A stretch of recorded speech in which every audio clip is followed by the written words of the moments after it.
Chapter 6. George didn't tell Phoebe or Aunt Daisy about his plan. He figured he'd head down to the first-class baggage room after they went to sleep, and he'd find Mr. Burrow's crate, pry it open, and take a quick peek at the mummy. He'd be back in bed and snoring away before anybody knew he was gone. It was almost 11:15 when Phoebe was finally asleep and the light was out under Aunt Daisy's door. George crept out of bed. He quickly got dressed and put his knife in his pocket. He needed it for prying off the lid of the crate. And who knew, maybe there was a live cobra in the box too. George could only hope, couldn't he?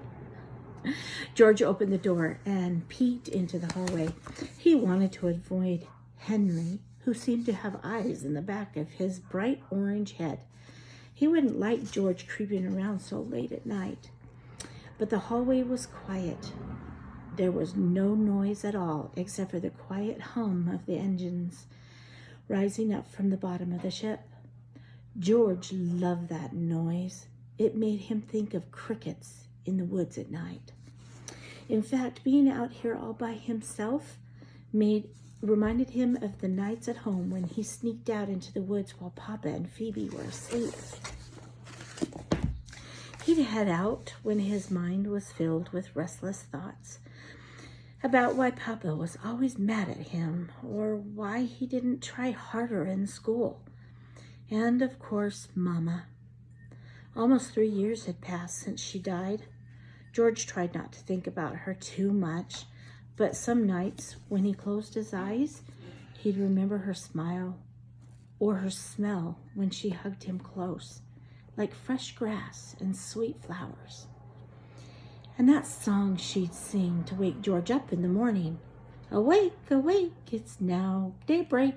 Don't forget your dreams. Thinking about Mama was like standing close to a fire. Warm at first, but get too close and it hurt too much. Much better to stay clear of those thoughts. Nothing cleared George's mind like quicker than being in the woods. He never stayed out for more than an hour or two, except for the night back in October. George was heading back toward the home when he heard a terrible sound, like a little girl screaming. He turned around in the dark distance and saw 2 glowing yellow eyes. Some old timbers said there were black panthers in the woods, but George never believed it. But as the yellow eyes got closer, George could see the outline of a huge cat with 2 glistening fangs. George told himself not to run. He knew he'd never outrun the panther, but he couldn't help it. He ran as fast as he could. Branches cut his face, but he didn't slow down. Any second, the panther would leap up and tackle George. Its claws would tear him apart. George could feel the cat right behind him. He could smell its breath like rotting meat. George grabbed the fallen branch. He turned it and waved it in front of him. The panther lunged and grabbed the branch in its jaws. George let go of the stick and scrambled up a tree, climbing as high as he could go. The cat dropped the branch and came after him like a shadow with glowing eyes. George pulled out his knife.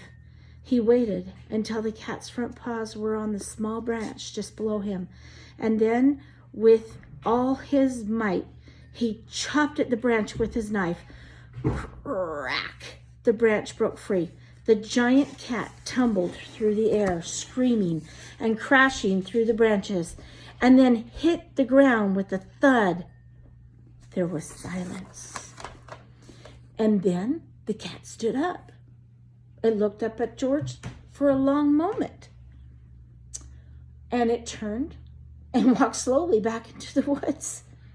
George stayed in the tree until it was just about light and made it into bed just before Papa woke up.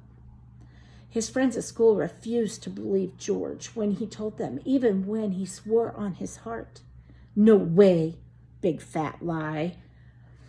Next thing you'll be saying is that you've been signed by the Giants. Their laughter rose up around George, but it didn't bother him because right then he realized that it didn't matter what they thought. George knew he had faced down the panther, and he'd never forget it.